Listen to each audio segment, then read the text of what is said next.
Alright guys, welcome back again. Now, I'm on a bit of a roll with the sniper game at the moment. I seem to be doing alright with it, and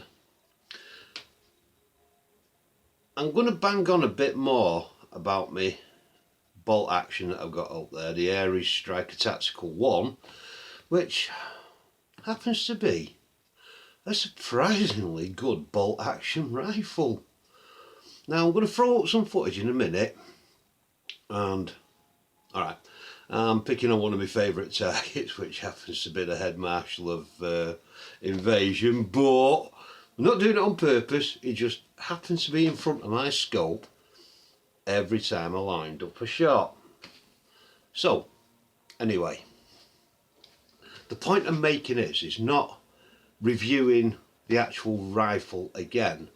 It's more about the amount of time you spend with a particular platform. Now, I love to chop and change things around quite a bit, so I use all sorts, and I do enjoy my gas blowbacks, which, after the footage you've seen of me being me, I'm going to review, or partially review, and set up for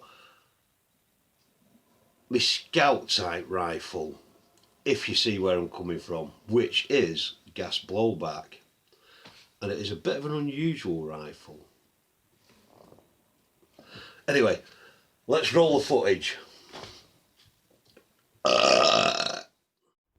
Entering Jamie, here he comes. 1 to the tree, 2 to the tree, pop goes a weasel.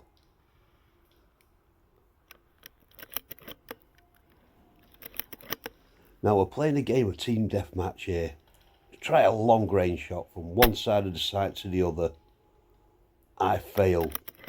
Must have been close enough for him to notice.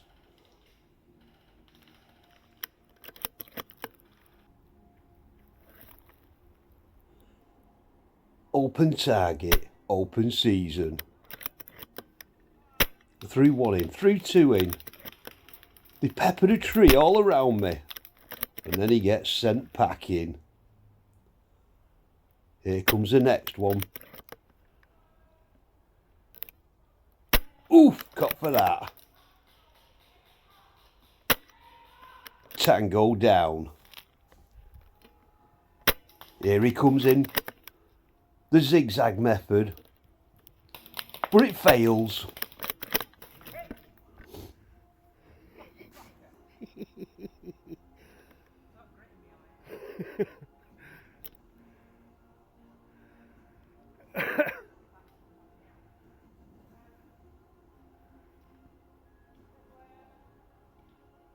And we move on for the next target.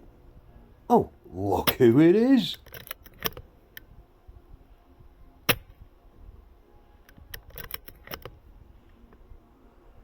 Am I going to take him out? Oh, here he comes. Miss. Miss. Maybe. Miss. Or a hit. I don't know. But I can tell. Oh, you lucky devil. That one got him.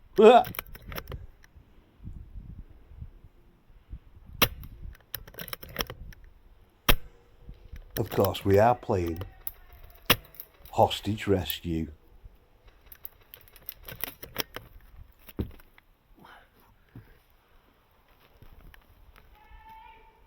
Realistically, we were having quite a tough time there, but James throws in a corker with a grenade.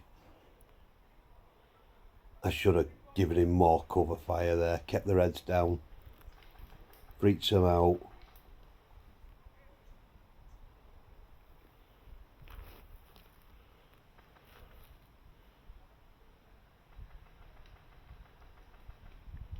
But more get sent packing.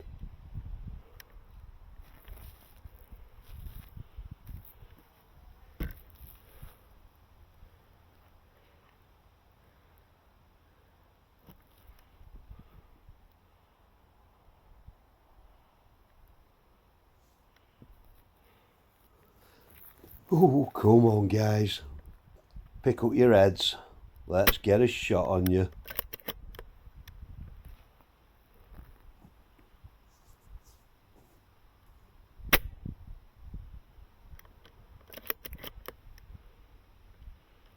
You know, keeping in cover, I so wanted to break cover there and go charging in, but I kept my cool.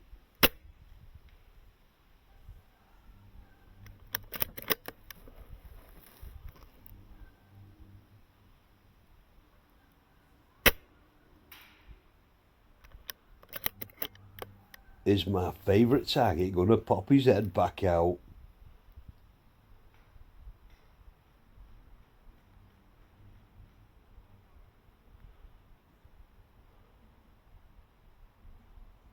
Come on, favourite target, where are you?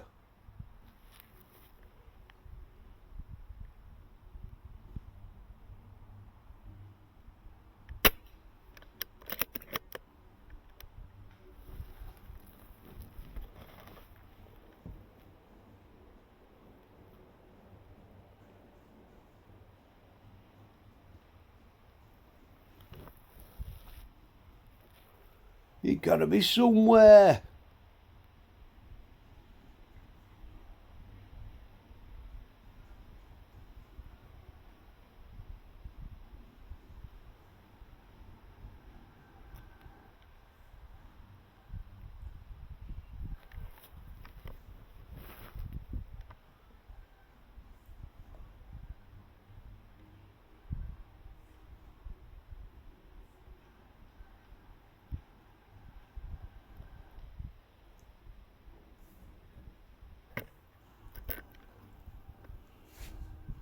Here we go for the crow's nest. Now all the hits that you're going to hear from this one are bouncing off the tree that I'm hiding behind. Oh, the babies are going everywhere. Let's send another one in. Yep, and still going everywhere. Send another one in. And another one. And another one.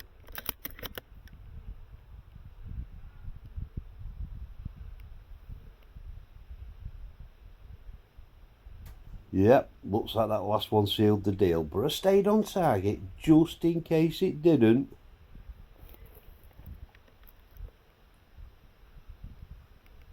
Anyway, I'll move back over to my original position to create mayhem and chaos.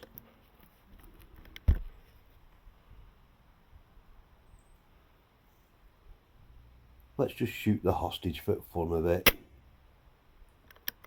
Ooh, favourite target. Off you go. I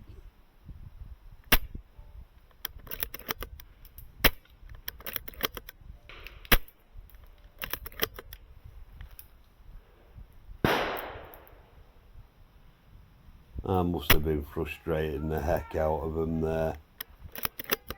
Yeehaw! Off you go.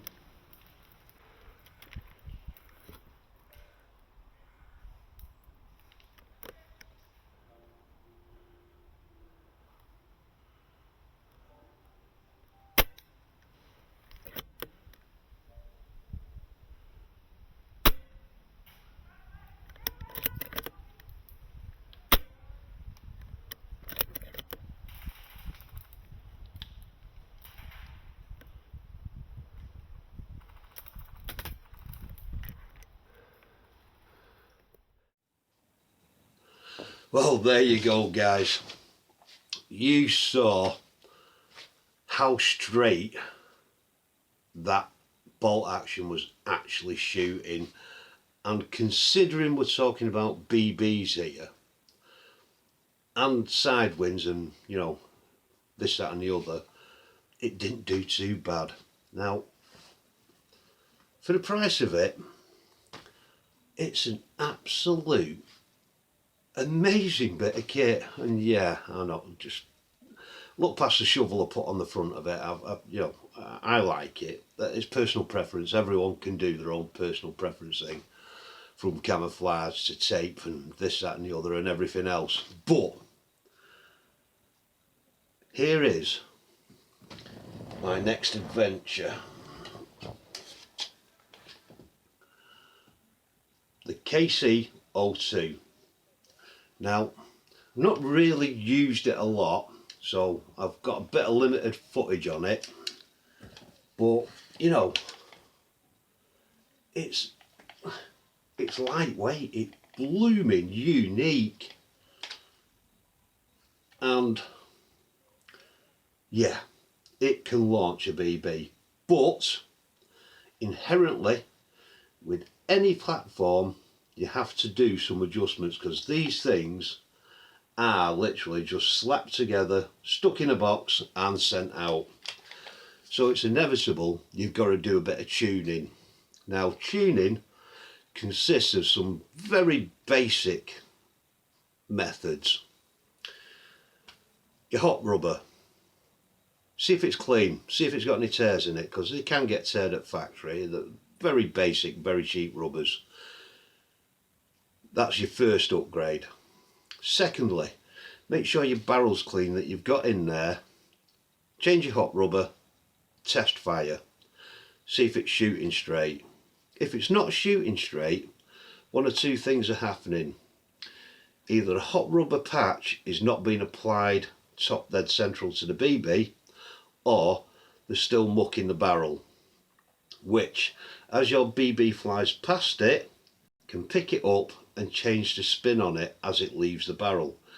So you'll end up with things like, after you've set your hop, of course, veering off left or right, or maybe even just nose diving straight away, because there's dirt in the bottom of the barrel which reverses the spin of the BB as it leaves after it's hit the, you know, all sorts of things can deflect it. So the cleaner your barrel is, the less likely you are for variations. It will fly a lot truer and straighter for a ball.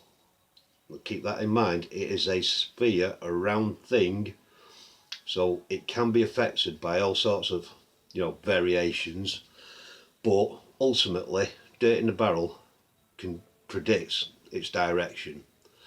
So clean barrel, good quality hot rubber, some testing to bed it in, because all new hot rubbers need bedding in. Once they're bedded in, you end up with that sweet spot for a while where it is shooting absolutely amazingly. Now, how you end up knowing that your rubber is failing is your BB goes all over the place. That is the key indicator. When you can't get it to fly straight, that means your hot rubber's done and you need a new one. But a brand new one will have the same effect as one that's virtually worn out. So remember, bed it in, sweet spot, and it goes back to flying all over the place because it's coming to the end of its life. And how long that rubber lasts is solely dependent on how much you shoot that rifle. Now, as you've seen with the AST, it's flying reasonably straight. It's not doing bad at all. It's lifting 4.3, so that's a bog standard rubber, but it is coming to the end of its days. So eventually that's going to be renewed for a decent quality one, and I may have to buy a few and test them to see which one works best for me. And that goes to the same for this puppy. It's a thing. It's based on the Ruger 1022. So ASG, Action Sport Games, why am I plugging for them? No, yeah, no. Anyway, this particular one is going to be used as a scout rifle. And yeah, do you think I'm compensating too much? Yeah, bigger's always better in some instances, but the rifle does have pretty good range out of the box. And I'm going to have a mess with the hop, tidy it up, clean the barrel out, and then I'm going to go from there.